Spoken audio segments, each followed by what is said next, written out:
Welcome back to ചാനലാണ് ഇസ്മി വിനാസ ഖാലിദ്. അപ്പൊ HSA based ആയിട്ടുള്ള ക്ലാസ് ആണ് പ്രൊവൈഡ് ചെയ്യാൻ പോകുന്നത്. അപ്പൊ ഇന്ന് നമ്മൾ കഴിഞ്ഞ ക്ലാസ്സിൽ നമ്മൾ ദഹന വ്യവസ്ഥയെ കുറിച്ച് പറഞ്ഞ് നിർത്തിയിരിക്കുകയായിരുന്നു. അപ്പൊ അതിന്റെ ബാക്കി പോർഷൻസ് ആണ് ഈ ക്ലാസ്സിൽ നോക്കാൻ പോകുന്നത്. അപ്പൊ നിങ്ങൾക്ക് കഴിഞ്ഞ ക്ലാസ്സിൽ പറഞ്ഞ കാര്യങ്ങളൊക്കെ മനസ്സിലായെന്ന് വിശ്വസിക്കുന്നു. അപ്പൊ നമുക്ക് ഇന്നത്തെ ബാക്കി പോർഷൻസിലേക്ക് കടക്കാം. ഇപ്പൊ ദഹന വ്യവസ്ഥയില് നമ്മൾ കഴിഞ്ഞ ക്ലാസ്സിൽ എന്തുവരെയാണ് പഠിച്ചു നിർത്തിയത്? നമ്മൾ ആമാശയ ഗ്രന്ഥികളെ കുറിച്ച് മനസ്സിലാക്കി അല്ലെ. ആമാശയ ഗ്രന്ഥികൾ ഉത്പാദിപ്പിക്കുന്ന വിവിധ ദഹന രസങ്ങളെ കുറിച്ച് മനസ്സിലാക്കി അല്ലെ. അപ്പൊ അതില് നമ്മൾ മനസ്സിലാക്കേണ്ട മറ്റൊരു കാര്യം കൂടിയുണ്ട്. ആമാശയ രസത്തിൽ ഒരു രക്തം ഉത്പാദിപ്പിക്കുന്ന ഘടകം കൂടിയുണ്ട്. അതിനെ കാസ്റ്റൽസ് ഇൻട്രിൻസിക് ഫാക്ടർ എന്നാണ് പറയപ്പെടുന്നത്. അപ്പൊ ആമാശയ രസത്തില് രക്തം ഉത്പാദിപ്പിക്കുന്ന ഘടകമുണ്ട്. അത് കാസ്റ്റൽസ് ഇൻട്രിൻസിക് ഫാക്ടർ എന്നാണ് അറിയപ്പെടുന്നത്.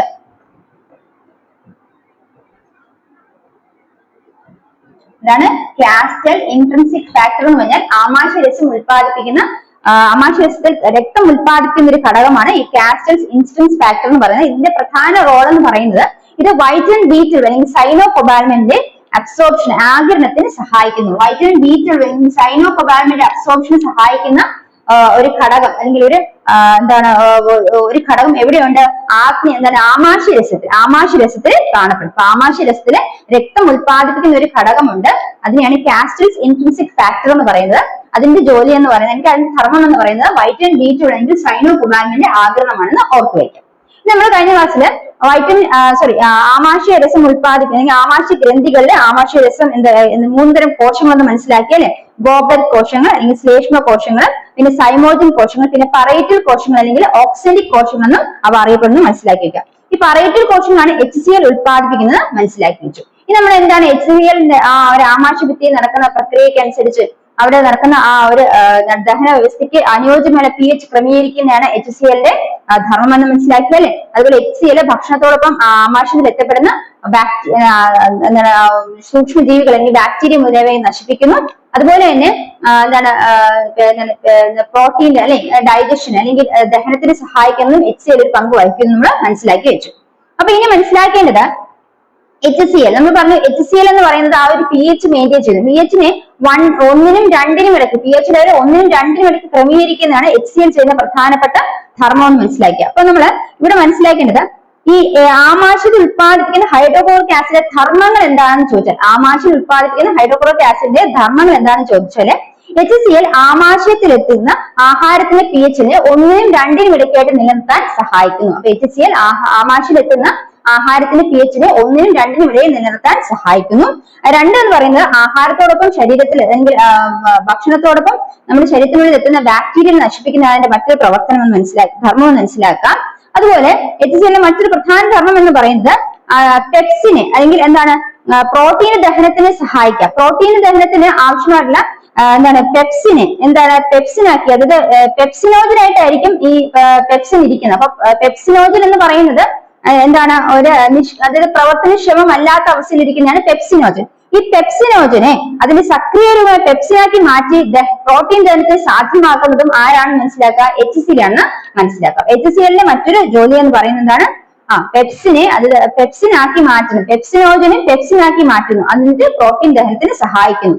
പെപ്സിനോജനെ സക്രിയ രൂപമായി പെപ്സിനാക്കി മാറ്റി പ്രോട്ടീൻ ദഹനത്തിന് സഹായിക്കുന്നതും ആരാണ്? HCl ആണെന്ന് മനസ്സിലാക്കുക. അതുപോലെ ചില ധാതുക്കളായ കാൽഷ്യം, അയൺ, ഫോസ്ഫേറ്റ് മുതലായവയുടെ ആഗിരണത്തിനും HCl സഹായിക്കുമെന്ന് മനസ്സിലാക്കിയിരിക്കുക. അപ്പം നമ്മൾ മനസ്സിലാക്കിയ HCl-ന്റെ കാര്യങ്ങൾ മനസ്സിലായെന്ന് വിശ്വസിക്കുന്നു. ഇനി ഇവിടെ മനസ്സിലാക്കേണ്ടത് നമ്മൾ HCl ആമാശയ ഭിത്തിയിലെ HCl അല്ലെങ്കിൽ ആമാശയത്തിൽ HCl ഉണ്ടപ്പോൾ ആമാശയ ഭിത്തിക്ക് അല്ലെങ്കിൽ ആമാശയത്തിന് എന്തെങ്കിലും അതൊരു ആസിഡിക് സ്വഭാവമുള്ള ഒരു വസ്തുവാണല്ലോ. അപ്പൊ അത് എന്തെങ്കിലും ദോഷം ചെയ്യുന്നുണ്ടോ? അവിടെ മനസ്സിലാക്കേണ്ടത് ആമാശയ ഭിത്തിയിലെ ഓക്സന്റിക് അല്ലെങ്കിൽ പറൈറ്റൽ കോശങ്ങളാണ് HCl നിർമ്മിക്കുന്നവർ മനസ്സിലാക്കിയ ഒരു പോയിന്റ്. അടുത്ത ആമാശയ ഭിത്തിയിലെ ആവരണകരിലെ ശ്ലേഷ്മ കോശങ്ങൾ സ്രവിക്കുന്ന ശ്ലേഷ്മവും ബൈകാർബണേറ്റുമാണ് ആമാശയ ഭിത്തിയെ ഇത്തരത്തിലുള്ള ആസിഡ് അല്ലെങ്കിൽ HCl നിന്നും സംരക്ഷിക്കുന്നത്. അപ്പൊ ആമാശയ ഭിത്തിയിലെ ശ്ലേഷ്മ കോശങ്ങൾ ആമാശയ ഭിത്തിയിലെ ആവരണകരിൽ എന്തുണ്ട്? ശ്ലേഷ്മ കോശങ്ങൾ. ആ വിശേഷ കോശങ്ങള് ശ്ലേഷ്മവും അതുപോലെ ബൈകാർബണേറ്റും ഉത്പാദിപ്പിക്കുന്നത് അല്ലെ. അതാണ് ആമാശയ ഭിത്തിയെ സംരക്ഷിക്കുന്നത്. അതായത് ആമാശയഭിത്തിയിലെ ആവരണങ്ങളിലെ വിശേഷ കോശങ്ങൾ സ്രവിക്കുന്ന ശ്ലേഷ്മവും ബൈകാർബണേറ്റും ആമാശയഭിത്തിയെ സംരക്ഷിക്കുന്നു. ഇനി ശ്ലേഷ്മം ആമാശയത്തിന്റെ ഉൾഭാഗത്തെ ആവരണം ചെയ്ത ആസിഡിനെ ചെറുക്കുന്നു. അതുപോലെ ക്ഷാരഗുണവും ബൈകാർബണേറ്റ് ആസിഡിനെ നിർവീര്യമാക്കുകയും ചെയ്യുന്നു. അപ്പൊ അങ്ങനെയാണ് ആമാശയഭിത്തിയെ ഈ അമ്ലത്തിൽ നിന്ന് ഈ ആസിഡിൽ നിന്ന് സംരക്ഷിക്കുന്നത് മനസ്സിലാക്കി വെക്കുക. അപ്പൊ എന്താണ് ആമാശയഭിത്തിയുടെ ആവരണകളിൽ ചില സവിശേഷ കോശങ്ങളുണ്ട്. അവ ശ്ലേഷ്മവും ബൈകാർബണേറ്റ് സ്രവിക്കുന്നു. ഇതിൽ ശ്ലേഷ്മം ആമാശയഭിത്തിയുടെ ഉൾഭാഗത്തെ ആവരണം ചെയ്ത് അതിന്റെ ആസിഡിനെ ചെറുക്കുന്നു. രണ്ടാമത്തെ ബൈകാർബണേറ്റ് എന്താണ് ആ ഒരു ആസിഡിനെ നിർവീര്യമാക്കുകയാണ് ചെയ്യുന്നത്. ബൈകാർബണേറ്റ് ക്ഷാരഗുണമുള്ളവയാണ്, അത് ആസിഡ് നിർവീര്യമാക്കുകയും ചെയ്യുന്നത് മനസ്സിലാക്കി വെക്കുക. ഇനി നമ്മൾ മനസ്സിലാക്കേണ്ടത് കഴിഞ്ഞ ക്ലാസ്സിൽ നമ്മൾ പാൻക്രിയാസിക് ഗ്രന്ഥി. ഇനി അടുത്ത് മനസ്സിലാക്കുന്നത് ആഗ്നേയ ഗ്രന്ഥി അല്ലെങ്കിൽ പാൻക്രിയാറ്റിക് ഗ്രന്ഥി. പാൻക്രിയാറ്റിക് ഗ്ലാൻഡ് അല്ലെങ്കിൽ ആഗ്നേയ ഗ്രന്ഥിയെ കുറിച്ചാണ് നമ്മൾ മനസ്സിലാക്കാൻ പോകുന്നത്. അപ്പൊ നോക്കാം. അപ്പൊ അടുത്ത് നമ്മൾ മനസ്സിലാക്കാൻ പോകുന്നത് പാൻക്രിയാസ് അല്ലെങ്കിൽ ആഗ്നേയ ഗ്രന്ഥിയാണ്. ഇവിടെ പാൻക്രിയാസിനെ ആഗ്നേയ ഗ്രന്ഥിക്ക് സംയുക്ത ഗ്രന്ഥി എന്ന് അറിയപ്പെടുന്നത്. കാരണം അതിന് അന്തർസ്രാവി ഗ്രന്ഥിയുണ്ട്, ബഹിർസ്രാവി ഗ്രന്ഥിയുണ്ട്. അപ്പൊ അതിന് ബഹിർസ്രാവി ഗ്രന്ഥിയുണ്ട്, ഒരു അന്തർസ്രാവി ഗ്രന്ഥിയുണ്ട് അല്ലെ. എക്സോക്രൈൻ എൻഡോക്രൈൻ ഗ്ലാൻഡ് ആണ്. ഇനി എന്താണ് സംയുക്ത ഗ്രന്ഥി എന്നാണ് അറിയപ്പെടുന്നത്. സംയുക്ത ഗ്രന്ഥി എന്നാണ് അറിയപ്പെടുന്നത്. ഇനി മനസ്സിലാക്കേണ്ടത് ഇവയ്ക്ക് രാസാഗ്നി അടങ്ങിയിരിക്കുന്ന ആഗ്നേയ രസമാണ് ഉത്പാദിപ്പിക്കുന്നത്. രാസാഗ്നി അടങ്ങിയിരിക്കുന്ന ആഗ്നേയ രസമാണ് ഈ പറയുന്ന ആഗ്നേയ ഗ്രന്ഥി ഉത്പാദിപ്പിക്കുന്നത്. ഇനി അത് ഏതൊക്കെയാണ് നോക്കാം. രാസാഗ്നി അടങ്ങിയിരിക്കുന്ന ആഗ്നേയ രസങ്ങളാണ് പാൻക്രിയാറ്റിക് അമിലേസ്, ലിപ്പേസ്, ട്രിപ്സിൻ. അപ്പൊ രാസാഗ്നി അടങ്ങിയിരിക്കുന്ന ആഗ്നേയ രസങ്ങൾ ഏതൊക്കെയാണ്? പാൻക്രിയാറ്റിക് അമിലേസ്, ലിപ്പേസ്, ട്രിപ്സിൻ എന്നിവയാണെന്ന് മനസ്സിലാക്കി വയ്ക്കുക. ഇനി അതുപോലെ തന്നെ ഈ ആമാശയ ഗ്രന്ഥിയുടെ ആഗ്നേയ ഗ്രന്ഥിയുടെ അന്തസ്രാവി ഗ്രന്ഥിയിലാണ് ഐലറ്റ്സ് ഓഫ് ലാംഗർഹാൻസ് കാണപ്പെടുന്നത്. ഇത് ഇൻസുലിനും അതുപോലെ തന്നെ ഗ്ലൂക്കോഗോണും ഉത്പാദിപ്പിക്കും. ഇൻസുലിൻ ഗ്ലൂക്കോൺ എന്ന ഹോർമോണുകൾ ഉത്പാദിപ്പിക്കുന്നത് ഓർത്തു വയ്ക്കുക. അപ്പൊ പാൻക്രിയാസ് ഗ്രന്ഥി അല്ലെങ്കിൽ ആഗ്നേയ ഗ്രന്ഥി എന്ന് പറയുന്നത് ഒരു സംയുക്ത ഗ്രന്ഥിയാണ്. അതിൽ ബഹിർസ്രാവി ഭാഗവും ഒരു അന്തസ്രാവി ഭാഗവും ഉണ്ട്. ഇനി അതിന് എന്താണ് അത് രാസാഗ്നികൾ ഉള്ള ആഗ്നേയ രസങ്ങളാണ് ഉത്പാദിപ്പിക്കുന്നത്. അപ്പൊ ആഗ്നേയ ഗ്രന്ഥി രാസാഗ്നികൾ ഉള്ള ആഗ്നേയ രസങ്ങളാണ് ഉത്പാദിപ്പിക്കുന്നത്. അത് ഏതൊക്കെയാണെന്ന് വെച്ചാൽ പാൻക്രിയാറ്റിക് അമിലേസ്, ലിപ്പേസ്, ട്രിപ്സിൻ. അപ്പൊ ആഗ്നേയ രസങ്ങൾ ഏതൊക്കെയാണ്? ആഗ്നേയ ഗ്രന്ഥി ഉത്പാദിപ്പിക്കുന്നത് ഈ രാസാഗ്നികളുള്ള ആഗ്നേയ ഗ്രന്ഥിയുടെ ആഗ്നേയ രസങ്ങൾ ഏതൊക്കെയാണെന്ന് ചോദിച്ചാൽ പാൻക്രിയാറ്റിക് അമിലേസ്, ലിപ്പേസ്, ട്രിപ്സിൻ എന്നാണെന്ന് മനസ്സിലാക്കി വെക്കാം. ഇനി അന്തസ്രാവി ഭാഗം അല്ലെങ്കിൽ അന്തസ്രാവി ഭാഗത്തിലാണ് ഐലറ്റ്സ് ഓഫ് ലാംഗർഹാൻസ് കാണപ്പെടുന്നത്. ഈ ഐലറ്റ്സ് ഓഫ് ലാംഗർഹാൻസ് ആണ് ഇൻസുലിൻ, ഗ്ലൂക്കോഗോൺ മുതലായ ഹോർമോണുകളെ ഉത്പാദിപ്പിക്കുന്നത്. അപ്പൊ ആഗ്നേയ ഗ്രന്ഥി അല്ലെങ്കിൽ പാൻക്രിയാറ്റിക് ഗ്ലാൻഡ് എന്ന് പറയുന്നത് അത് എന്താണ് മനസ്സിലാക്കേണ്ടത്? ആഗ്നേയ ഗ്രന്ഥി അതൊരു സംയുക്ത ഗ്രന്ഥിയാണ് മനസ്സിലാക്കുക. അതിന് ബഹിസ്രാവി വിഭാഗം, അന്തസ്രാവി വിഭാഗമുണ്ട്. ഇനി അതിന് രാസാഗ്നികൾ ഉള്ള ആഗ്നേയ രസമാണ് അത് ഉത്പാദിപ്പിക്കുന്നത്. അതൊക്കെ ഏതൊക്കെയാണ്? പാൻക്രിയാറ്റിക് അമിലേസ്, ലിപ്പേസ്, ട്രിപ്സിൻ എന്നിവയാണ് ആഗ്നേയ രസങ്ങൾ എന്ന് ഓർത്തു വയ്ക്കുക. ഇനി അതുപോലെ തന്നെ ആഗ്നേയ ഗ്രന്ഥിയുടെ അന്തസ്രാവി വിഭാഗത്തിലാണ് ഐലറ്റ്സ് ഓഫ് ലാംഗർഹാൻസ് കാണപ്പെടുന്നത്. അത് ഇൻസുലിൻ, ഗ്ലൂക്കോൺ മുതലായ ഹോർമോണുകൾ ഉത്പാദിപ്പിക്കുന്നത് ഓർത്തു വയ്ക്കുക. ഇനി അടുത്ത് പഠിക്കുന്ന പ്രധാനപ്പെട്ട ഒരു ഫാക്ടർ എന്ന് വെച്ചാൽ അന്നജം അല്ലെ. അന്നജം എന്ന് പറയുന്ന കാർബോഹൈഡ്രേറ്റ് ആണ് അല്ലെ. അപ്പൊ അന്നജത്തിനെ പാൻക്രിയാറ്റിക് അമിലേസ് എന്താക്കി മാറ്റുന്നു? മാൾട്ടോസ് ആക്കി മാറ്റുന്നു അല്ലെ. അന്നജത്തിന് സ്റ്റാർച്ചിനെ പാൻക്രിയാറ്റിക് അമിലേസ് മാൾട്ടോസ് ആക്കി മാറ്റുന്നു. ഇനി പ്രോട്ടീനെ ട്രിപ്സിൻ എന്താക്കി മാറ്റുന്നു? പെപ്റ്റൈഡ് ആയിട്ട് മാറ്റുന്നു. അപ്പൊ ഈ പാൻക്രിയാറ്റിക് അമിലേസ്, ട്രിപ്സിൻ, ലിപ്പേസ് എന്നൊക്കെ നമ്മൾ പറഞ്ഞു ആഗ്നേയ രസങ്ങളാണ് അല്ലെ. രാസാഗ്നികൾ അടങ്ങിയിരിക്കുന്ന ആഗ്നേയ രസങ്ങളാണ്. ആഗ്നേയ ഗ്രന്ഥി ഉത്പാദിപ്പിക്കുന്നവയാണ്. ഇനി അവിടെ അന്നജത്തെ പാൻക്രിയാറ്റിക് അമിലേസ് മാൾട്ടോസ് ആക്കി മാറ്റുന്നു. അടുത്തത് പ്രോട്ടീൻ ട്രിപ്സിനെ പെപ്റ്റൈഡുകളാക്കി മാറ്റുന്നു. ഇനി കൊഴുപ്പ് എന്ന് പറയുന്നത് ലിപ്പേസ്. കൊഴുപ്പിനെ ലിപ്പേസ് എന്ത് ചെയ്യുന്നുണ്ട്? പ്രോട്ടീനെ ട്രിപ്സിൻ പെപ്റ്റൈഡ് ആക്കി മാറ്റുന്നു. ഇനി കൊഴുപ്പിനെ ലിപ്പേസ് എന്താക്കി മാറ്റുന്നു? ഫാറ്റി ആസിഡും ഗ്ലിസറോളും അല്ലെങ്കിൽ കൊഴുപ്പ് അമ്ലവും ഗ്ലിസറോളുമായിട്ട് മാറ്റുന്നത് കൂടെ മനസ്സിലാക്കി വെക്കുക. അപ്പൊ അത്രയാണ് നമ്മുടെ പാൻക്രിയാസ് ഗ്രന്ഥി അല്ലെങ്കിൽ പാൻക്രിയാറ്റിക് ഗ്രന്ഥി അല്ലെങ്കിൽ എന്താണ് ആഗ്നേയ ഗ്രന്ഥിയെ കുറിച്ച് മനസ്സിലാക്കേണ്ട കാര്യം. ഇനി ഇവിടെ നമ്മൾ പറഞ്ഞു പിത്തരസം അല്ലെ. പിത്തരസം എന്ന് പറയുന്നത് എന്താണ്? അതായത് കരളിൽ പിത്താശം ഉത്പാദിപ്പിക്കുമ്പോഴാണ് പിത്തരസം എന്ന് പറയുന്നത്. അപ്പൊ എന്തിനാ ഈ പിത്തരസവും ആഗ്നേയ രസവും കൂടെ ഒരു പൊതുകുടലിൽ കൂടെയാണ് പക്വാശത്തിലേക്ക് എത്തിച്ചേരുന്നത്. അപ്പൊ പക്വാശത്തിലേക്ക് എത്തി പിത്തരസവും ആഗ്നേയസവും ഒരു പൊതുകുടലിലൂടെയാണ് എത്തിച്ചേരുന്നത് മനസ്സിലാക്കി വെക്കുക. അപ്പൊ അതിനു മുമ്പ് നമുക്ക് കരളിനെ കുറിച്ച് ജസ്റ്റ് ഒന്ന് മനസ്സിലാക്കി പോവാം. അപ്പൊ കരൾ എന്താണെന്ന് നേരത്തെ പഠിച്ചിട്ടുള്ളതാണ്. മനുഷ്യരിലെ ഏറ്റവും വലിയ ഗ്രന്ഥിയാണ് കരൾ നമുക്കറിയാം. ഈ കരള് ദഹനരസങ്ങളെ ഉത്പാദിപ്പിക്കുന്നു. ഇനി കരള് ദഹനരസങ്ങളെ ഉത്പാദിപ്പിക്കുന്നില്ല. ഇനി അവയ്ക്ക് എന്താണ് കരൾ ഉത്പാദിപ്പിക്കുന്നത്? പിത്തരസം എന്ന് പറയുന്നതിൽ എൻസൈമുകളില്ല. ഇനി ഈ പിത്തരസം പിത്താശയത്തിലാണ് സംഭരിക്കപ്പെടുന്നത്. അപ്പൊ കരൾ എന്ന് പറഞ്ഞ മനുഷ്യരിലെ ഏറ്റവും വലിയ ഗ്രന്ഥിയാണ്.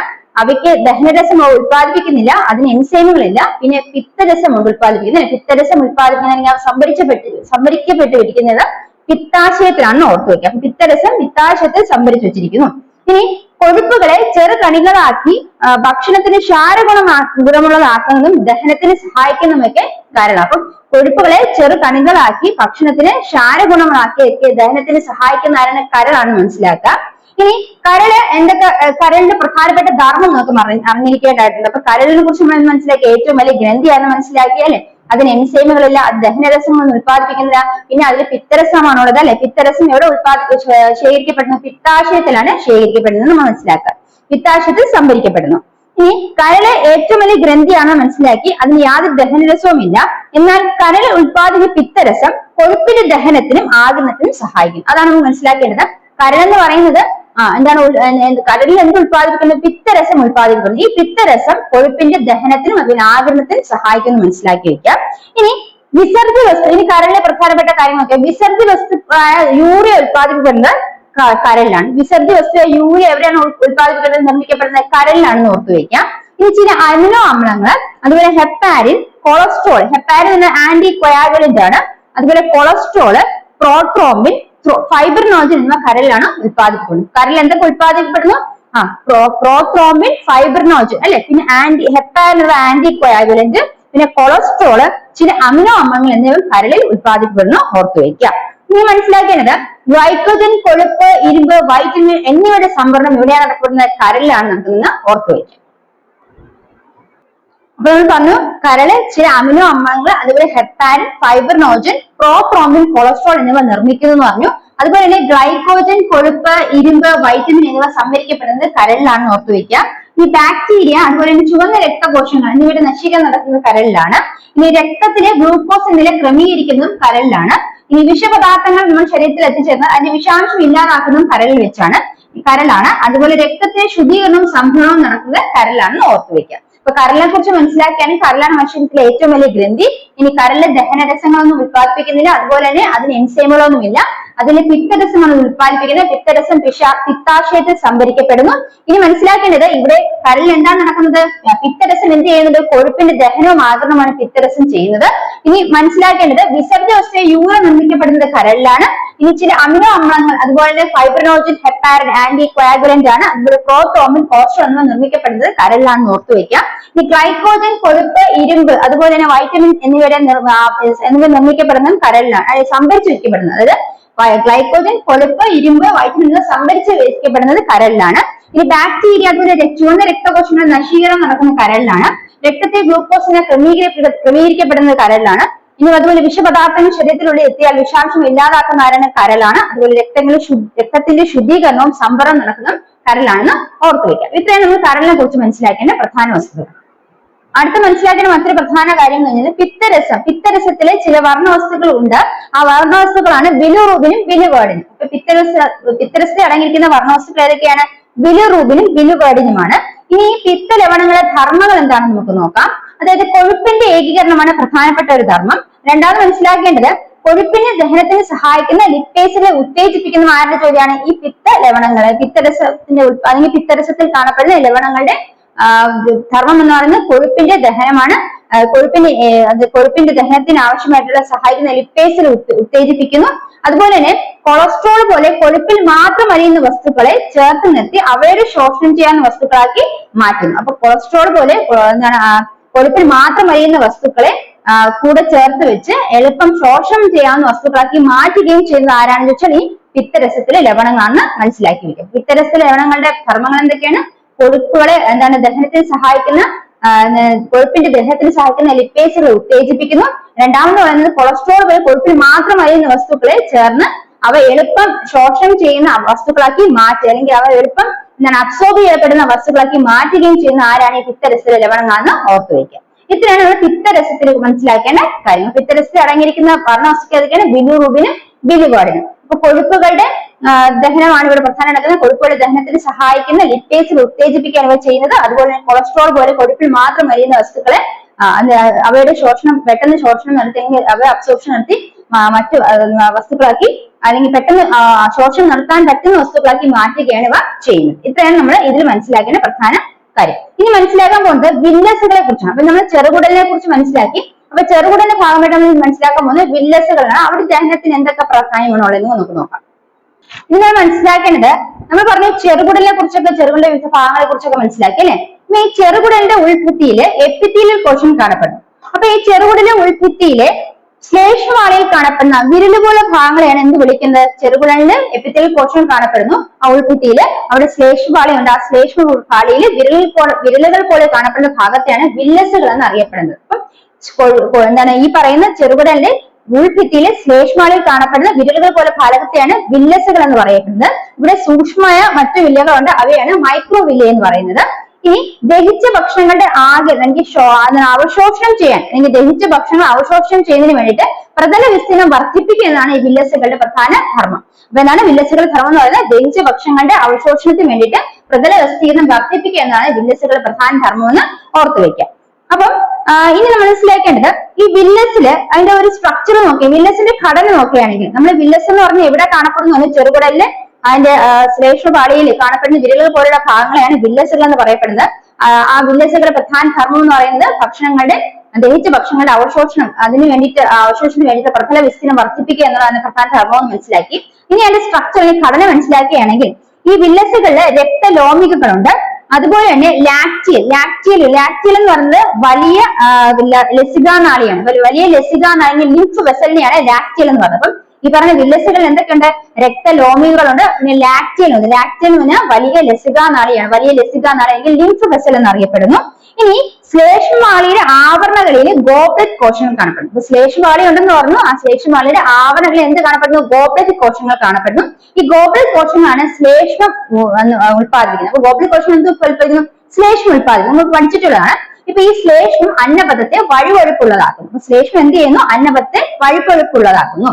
ഇനി ഇവിടെ ചെറുകുടലിൽ വെച്ച് എന്ത് സംഭവിക്കുന്നു? കൊഴുപ്പ് എന്തായി വിഘടിക്കുന്നു? കൊഴുപ്പ് വിഘടിച്ച് കൊഴുപ്പ് അമ്ലം അല്ലെങ്കിൽ ഫാറ്റി ആസിഡും ഗ്ലിസറോളുമായിട്ട് മാറുകയാണ് ചെയ്യുന്നത്.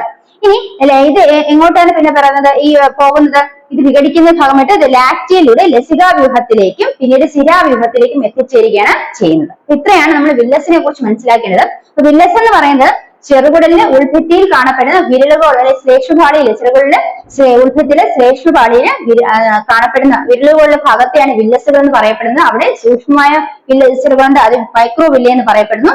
ഇനി ഇതിന്റെ പ്രധാന ധർമ്മം എന്ന് പറയുന്നത് ഭക്ഷണങ്ങളുടെ അവശോഷണത്തിന് ആവശ്യമുള്ള പ്രതല വിസ്തീർണം വർദ്ധിപ്പിക്കുക എന്നുള്ളതാണ് ധർമ്മം. ഇനി മനസ്സിലാക്കേണ്ടത്, ഈ ശ്ലേഷ്മവാളിയില് അതിന്റെ ആവരണത്തിൽ ഗോബ്ലറ്റ് കോശങ്ങൾ കാണപ്പെടുന്നു. ആ ഗോബ്ലറ്റ് കോശങ്ങൾ ശ്ലേഷ്മം ഉത്പാദിപ്പിക്കുന്നു. ഇത് അന്നപഥത്തെ വഴുവഴുപ്പുള്ളതാക്കുന്നു മനസ്സിലാക്കുക.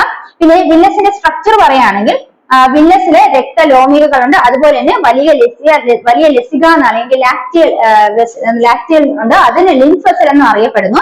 ഇനി ചെറുകുടലിൽ വെച്ചപ്പോൾ എന്ത് സംഭവിക്കുന്നു? ഈ കൊഴുപ്പ് അമ്ലം ഗ്ലിസറോളുമായിട്ട് വിഘടിക്കുന്നു. പിന്നീട് ലസികാനാളി വഴി ലസികാവ്യൂഹത്തിലേക്കും പിന്നെ സിരാവ്യൂഹത്തിലേക്കും എത്തിച്ചേരുകയാണ് ചെയ്യുന്നത്. അതാണ് വില്ലസിൽ നടക്കുന്ന ഭക്ഷണത്തിന്റെ ആ ഒരു ദഹന വ്യവസ്ഥയുടെ എന്തൊക്കെ കാര്യങ്ങളാണ് വില്ലസിൽ നടക്കുന്നത് നമ്മൾ, അല്ലെങ്കിൽ വില്ലസ് ഏത് രീതിയിൽ ദഹന വ്യവസ്ഥയെ സഹായിക്കുന്നതോടെ മനസ്സിലാക്കേണ്ടത്.